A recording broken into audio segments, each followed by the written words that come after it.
मास व्यतीत हो गया तो जनक जी ने भी उनको आज्ञा प्रदान की कि ठीक है प्रभु, जाना तो है ही। जानकी माता की विदाई का प्रसंग बहुत ही मर्मस्पर्शी और हृदय विदीर्ण करने वाला प्रसंग है भक्तों, कि जानकी जी जब सुनैना मां ने देखा कि बेटी की विदाई का समय आ गया, बिटिया विदा हो जाएगी, सुनैना माता जानकी जी के समीप आकर बैठी और कहती हैं कि बेटी, तू ऐसे हम सबको रोता हुआ सोना छोड़कर चली जाएगी, ये हमने कभी नहीं सोचा था बिटिया। आज तेरे जाने की भी बेला आ गई, अब तो विदा हो रही है। भक्तों, बहुत सुंदर उपदेश दिया है मां सुनैना ने, सुनैना अम्बा ने। वो सिखा रही है कि देखो बेटा, सास और ससुर को माता पिता की दृष्टि से देखना, माँ बाप का भाव रखना। सास ससुर गुरु सेवा करे हो, सास ससुर गुरु सेवा करे हो, पति रुख लखिया यसु अनुसरे हो, पति रुख लखिया यसु अनुसरे हो। सास ससुर गुरु सेवा करे हो, सास ससुर गुरु सेवा करे हो, पति रुख लखिया यसु अनुसरे हो, पति रुख लखिया यसु अनुसरे हो। माता सुनैना अम्बा ये शिक्षा दे रही है कि देखो बेटा, अब तुम्हारा ब्याह हो गया और ससुराल ही तुम्हारा घर है, तो सास ससुर को माँ बाप की तरह आदर सम्मान देना, उनकी सेवा करना, नित्य उनके चरण दबाना, घर के काम करना, अपने से घर में जितने बड़े बुजुर्ग हैं सबका आदर करना, उनकी बातों का मान रखना। और एक विशेष बात मां सिखा रही है, क्या? पति ही अब पत्नी के लिए परमेश्वर है, सर्वोच्च पूजा एक पत्नी के लिए है। तो पति के रुख को देखकर व्यवहार करना, जिससे तुम्हारे स्वामी प्रसन्न हो वही व्यवहार करना। देखो, एक बात है जो ग्रंथ वेद उपनिषद सिखाते हैं स्त्रियों को, पातिव्रत धर्म की सीख देते हैं कि चाहे आप कोई व्रत करे ना करे, कोई अनुष्ठान करे ना करे, मंत्र जाप करे ना करे, कोई सेवा बने ना बने, लेकिन अगर आपके स्वामी पति आपसे खुश रहते हैं, अगर आप सेवा के बल पर अपने पति को खुश रखती हैं, अगर आप अपने परिवार को, सास ससुर को खुश रखती हैं, पूरा परिवार आपके आने से आनंद में है, तो यही सबसे बड़ी पूजा है, यही सबसे बड़ा व्रत है, यही सबसे बड़ी तपस्या है। इसे छोड़कर कुछ दूसरा करने की भी आवश्यकता नहीं। पातिव्रत धर्म ही स्त्री का सर्वोत्कृष्ट धर्म है, लेकिन जब करे तब ना। आजकल समाज में विचित्र स्थितियां, सहना हमें आता नहीं। क्यों नहीं आता? क्योंकि कथा में तो बैठते नहीं ना। कथा में बैठेंगे तब तो कथा में क्या बात कही जा रही है बुद्धि में घुसेगी। कहा गया कि सत्संग रूपी उपदेश को, फल को, अपनी बुद्धि को खिला देना चाहिए जीव को, और जब बुद्धि इस फल को खा लेती है तो फिर वह पालन भी करना शुरू करती है। लेकिन हम तो पहले तो बैठते नहीं, और बैठते हैं तो जो फल खिलाया जा रहा है उस फल को ग्रहण नहीं करते, लेते नहीं, और गलती से ले भी लिया तो घर जाकर खाते नहीं, किसी और को खिला देते। कैसे? जैसे ही दूसरों की निंदा, चुगली, पड़ोसी की बुराई शुरू करते हैं तो ये फल हाथों से छूट जाता है। ये फल वही खा सकता है जो दूसरों की निंदा, चुगली, लड़ाई, झगड़ा, क्लेश ना करे।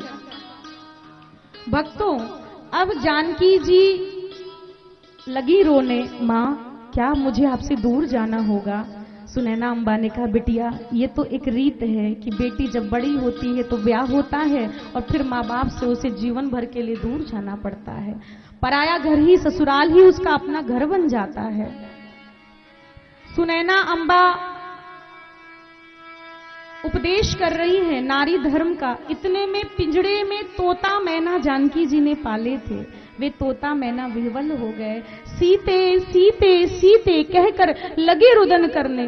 सीता सीता सीता कहकर रोने लगे। मां ने एक सेविका को आज्ञा दी कि जल्दी जा तोता मैना को लाके जानकी की पालकी में रख दे, नहीं तो ये मूक पक्षी सीता के वियोग में रो रो कर प्राण छोड़ देंगे। बचपन से अपने बच्चे की तरह मेरी जानकी ने इस तोता मैना को पाल कर खिला पिला कर बड़ा किया। अब ये जा रही है उस वियोग में, ये कहीं मर ना जाए, इसे भी विदा करो, जानकी के साथ विदा करो। बंधु इतने में आकर के एक सेविका ने राजा जनक को कहा कि जानकी जी विदा हो रही हैं। जैसे ही जनक जी के कानों में ये खबर आई बिटिया जा रही है, तो आज राजा पने का जितना भी भाव था सब छूट गया, सब त्याग कर दिया और बाप दौड़ पड़ा। एक बाप दौड़ पड़े आए। जैसे ही जानकी जी को लाल जोड़ा में सजकर और सबसे विदा लेते हुए सबको हृदय से लगाते चरण छूते देखा, तो अपने हृदय के वात्सल्य को रोक न सके आज राजा जनक, और दौड़कर अपने कलेजे के टुकड़े को अंक में भर लिए, हृदय से लगा लिए, लगे रोने फूट फूट कर राजा जनक। बंधुओं, दुल्हन के वेश में जब बिटिया जानकी को विदा होते देखा तो राजा जनक का हृदय विदीर्ण हो गया। बड़े बड़े पत्थर हृदय पिता भी जब बेटी के विदाई की सुमंगल बेला आती है तो रो ही पड़ते हैं। मैंने कईयों का सुना है कि ऐसे पुरुष भाई लोग जो अपने घर में किसी के मरने पर भी शायद कभी कभी नहीं रोते, अपने हृदय को पत्थर बना लेते हैं। क्यों? क्योंकि माताएं प्रायः भाव प्रधान होती हैं और भाई लोग, पुरुष लोग विचार प्रधान होते हैं। यह एक स्वाभाविक वृत्ति है मनुष्य की। माताओं का हृदय बड़ा कोमल होता है और पुरुष लोग बुद्धि प्रधान होते हैं, प्रायः विचार ज्यादा करते हैं, बुद्धि से विचार करके कुछ करते हैं। और माताएं भाव में आ गई तो कुछ भी कर सकती हैं, प्राण भी दे सकती हैं, लेकिन एक पुरुष 100 बार विचार करता है। तो ऐसे कठोर हृदय वाले और होना भी चाहिए, क्योंकि भाइयों के कंधे पर पूरे घर का, परिवार का, समाज का, राष्ट्र का दायित्व होता है, तो उन्हें थोड़ा मजबूत कंधों वाला होना भी चाहिए। लेकिन ऐसे पिता जो घर में अपनों के मरने पर नहीं रोते, जब बेटी विदा करती है तो जरूर आंसू गिरने लगता है। आंसू नहीं छिपा पाते, उनके आंसू जरूर गिरते हैं।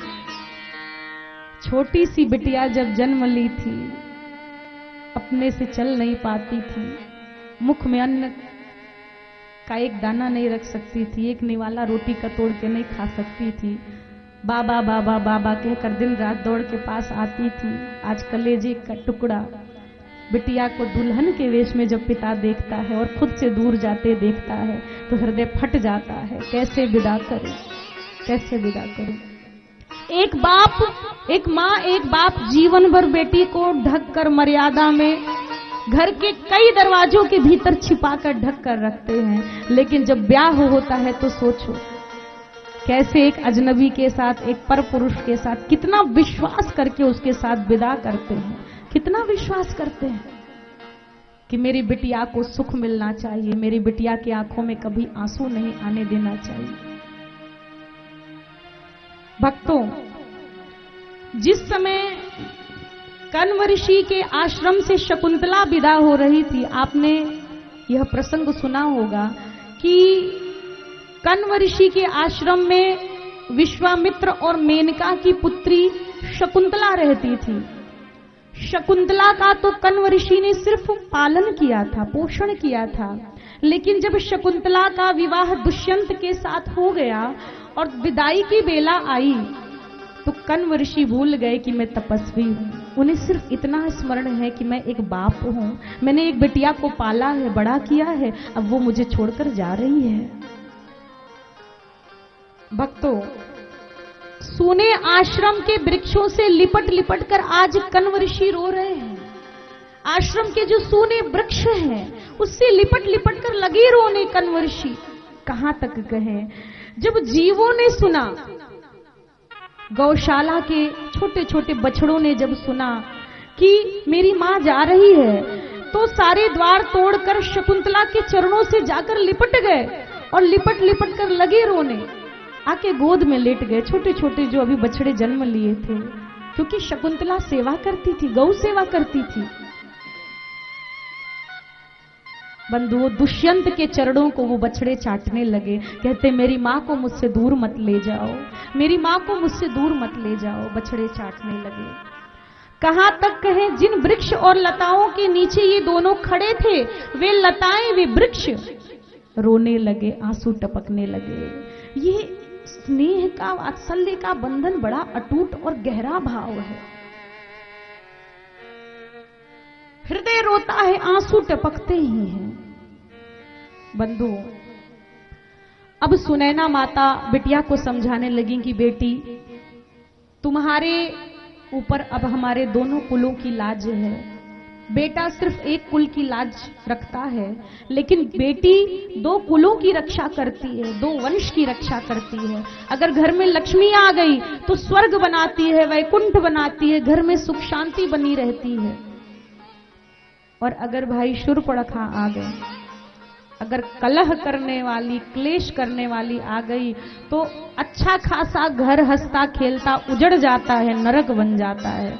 इसीलिए स्त्री का एक स्वरूप लक्ष्मी का है, तो एक स्वरूप ताड़का का भी है, शूर्पणखा का भी है, पूतना का भी है, जो मारने का काम करती है, जो हत्यारनी है, जो कलह फैलाती है, जो क्लेश फैलाती है। भैया, स्त्री का वास्तविक स्वरूप करुणा से भरा होना चाहिए, जो उसका स्वरूप है, ममता से भरा होना चाहिए, हृदय मोम की तरफ पिघलने वाला होना चाहिए, सबको, सारे जगत को अपने स्नेह के आंचल से प्रेम लुटाने वाला होना चाहिए, किसी को रुलाने वाला नहीं होना चाहिए, किसी का दिल दुखाने वाला नहीं होना चाहिए।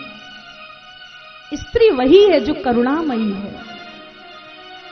सीता जी करुणामयी है, जानकी जी करुणा की मूर्ति है, प्रेम की मूर्ति है, इसीलिए पूजी जाती है करुणामयी सीते, दयामयी सीते।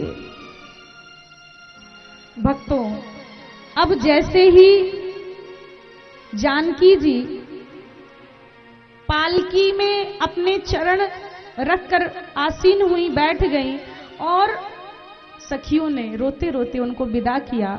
लेकिन पहुना सरकार, जब चारों पहुना जब ये सखियों की ओर देखे, पहले तो पिता को प्रणाम किए, राजा जनक को प्रणाम किए, माताओं को, सुनैना अम्बा को प्रणाम किए, और बंधु जैसे ही जाने के लिए भगवान रामभद्र सरकार, जैसे ही उन्होंने मिथिला की सखियों की ओर देखा, जो सखियां अब तक कोहबर में तरह तरह के हास परिहास कर रही थी, अब उन सखियों की आंखों में आंसू हैं। वो सखियां अपनी सखी के विदा होने पर तो रो ही रही हैं, लेकिन वो सखियां राम जी को विदा करते समय लगी फूट फूट कर रोने, और हाथ जोड़कर नेत्रों से ही संकेत करके कुछ अनुनय विनय प्रार्थना व्यक्त करती हैं। आइए सुने कि सखियां कह क्या रही हैं। मिथिलानी सखियों का भाव देखिए।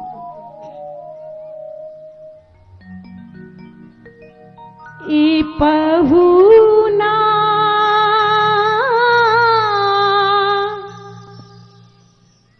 एहि मिथिले में रहुना, रहुना ए पहुना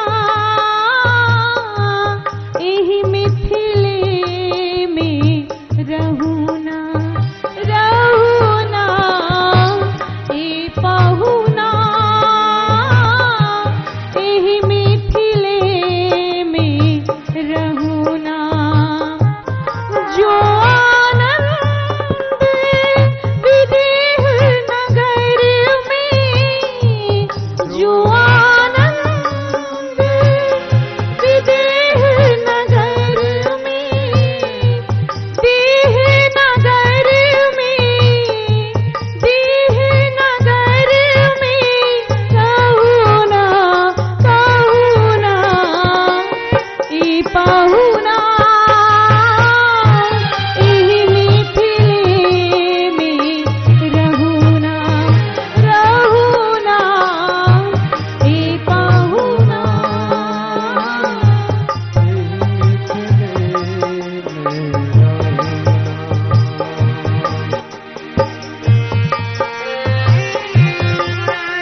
से गोर बनाई बो झूठ कहत ना पानी बतिया झूठ कहत ना पानी बतिया मौका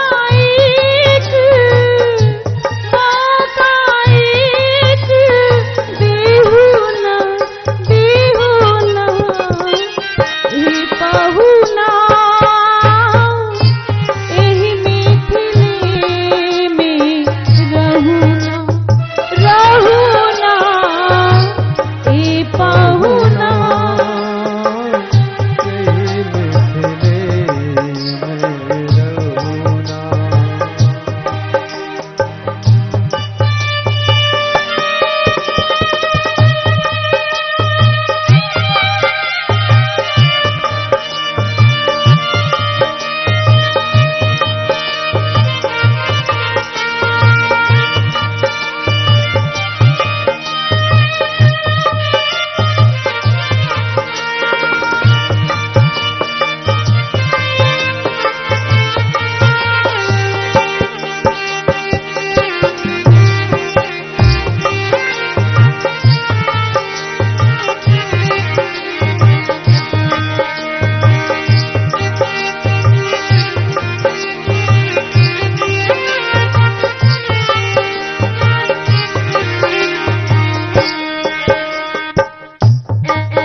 नित नवीन मन भावन व्यंजन पर सब कंचन थारी नित नवीन मन भावन व्यंजन पर सब कंचन थारी स्वाद भूख बढ़ जाई सुन सुन सारी सरहज की गारी स्वाद भूख बढ़ जाई सुन सुन सारी सरहज की गारी बार बार हम करब निहोरा बार बार हम करब निहोरा मौका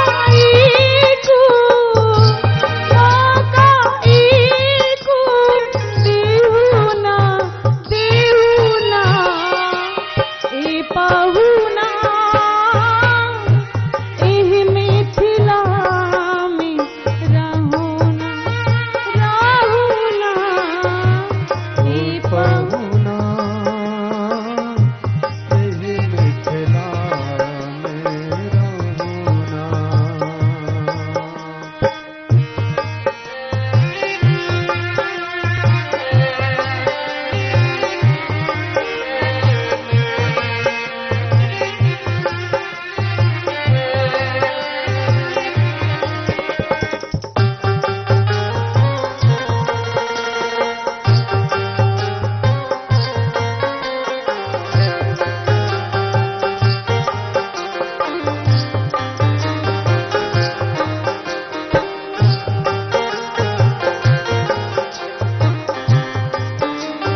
भाव है इन मिथिलानियों का, किशोरी जी के सखियों का। सखियां ये निवेदन कर रही हैं कि सरकार आपको मिथिला में हम कोई कष्ट नहीं होने देंगे। 56 भोग बनाकर थाल परोसेंगे, इतर लगा लगा के आपको स्नान करवाएंगे। आप काले हैं लेकिन 1 महीने में गोरे हो जाएंगे सरकार। इतना ही नहीं, सावन में पुष्पों से सुसज्जित झूलों पर आपको झूला झुलाएंगे। और अगर कभी पवन देव जोर जोर से बहेंगे तो हम उनसे हाथ जोड़कर प्रार्थना करेंगी। हमारे सरकार अति नाजुक सरकार है। हे पवन देव, आप अपनी शीतल तीव्र हवा के झोंकों की गति को जरा धीरे कर लीजिए, जरा धीरे धीरे बहिए सरकार, कहीं हमारे प्रभु को, हमारे सरकार को ठंड ना लग जाए। हम आपको कोई कष्ट नहीं देंगे। और अंत में सखियों ने रोते रोते एक निवेदन किया। क्या कह रही हैं? हमरे निहोरा रघुनंदन से माने या ना माने, हमरे निहोरा रघुनंदन से माने या ना माने, पर ससुरारी के नाते आपन हमको जाने, पर ससुरारी के नाते आपन हमको जाने। या मिथिले में रह जइयो, या मिथिले रह जइयो, संग अपने लेहू ना ए पहुना, एहि मिथिले में रहूना ए बहुना यही मिथिले में रहुना, हो रहुना, हे बहुना यही मिथिले में रहुना, रहुना, हे बहुना यही मिथिले में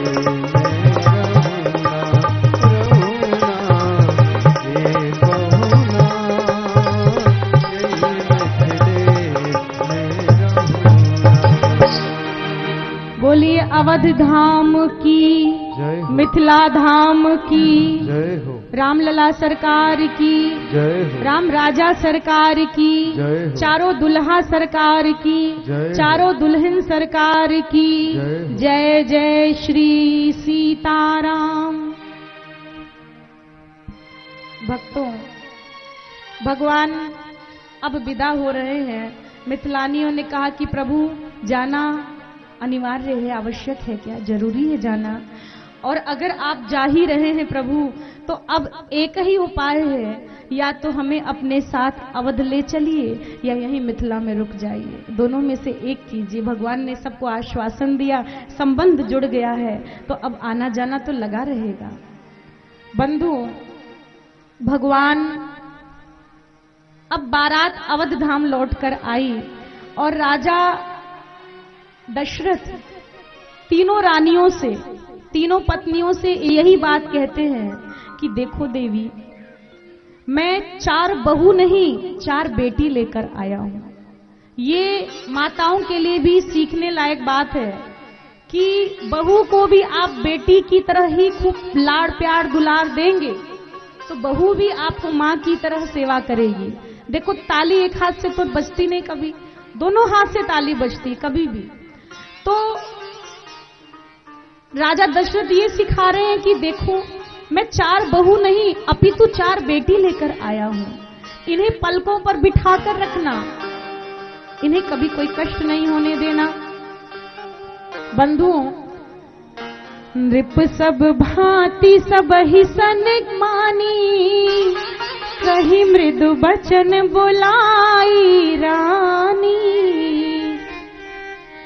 राजा ने रानियों को बुलाकर अत्यंत मृदु वचन में ये बात समझाई। क्या समझा रहे हैं, ध्यान से सुनिए। इनको अपनी बेटी मानते हुए दुलार करना देवियों,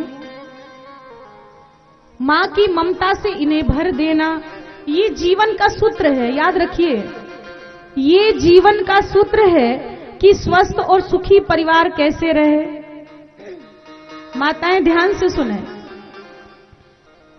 अगर आप अपने परिवार का वातावरण सौहार्दपूर्ण, शांतिपूर्ण, दिव्य रखना चाहती हैं, तो जैसे कई बार हम अपनी बेटी की बहुत बारीक बड़ी बड़ी गलतियों को, कभी बारीक गलतियों को, कभी पहाड़ जैसी बड़ी गलतियों को भी बड़ी आसानी से क्षमा कर देते हैं। उस बेटी की, जो बेटी ब्याही जा चुकी है, हमने अपनी बेटियां ब्याह दी और ब्याहने के बाद भी जब वह मायके आती है और बहुत भारी भारी बड़ी बड़ी गलतियां कर देती है, तो हम उसे बड़ी आसानी से माफ कर देते। क्यों? क्योंकि वो अपना खून है, वो अपनी बेटी है। और जिसे हम दूसरे घर से उठाकर लेकर आए हैं, जिसे लोग बहू का नाम देते हैं, तो उस बहू को हमने अभी भी बहू ही मान कर रखा है। अगर बहू सुबह से चाय से लेके, नाश्ते से लेके, दोपहर का भोजन, शाम को भी चाय देती है, रात को भी भोजन बनाती है, दिन भर बच्चों के कपड़े धोती है, दिन भर घर का काम करती है, झाड़ू पोछा, और उसके बाद अगर एक काम खराब हो गया, दूध गिर गया, गैस पर चढ़ाई थी, दूध गिर गया, सब्जी जल गई, दाल जल गई, रोटी जल गई, तो जहां उसने दिन भर में सुबह से रात्रि तक में 100 काम किए, अगर उस 100 काम में हड़बड़ी में कोई 1, 2, 4 काम खराब भी हो गया, तो आप उसे भी तो अपनी बेटी समझकर माफ कर सकती हैं कि नहीं? बताइए, क्या हम गलत कह रहे हैं? भाई, बेटी मुंह से नहीं कहना है, बेटी जैसा आचरण करना है उसके साथ, तब तो वो आपको मां समझ पाएगी।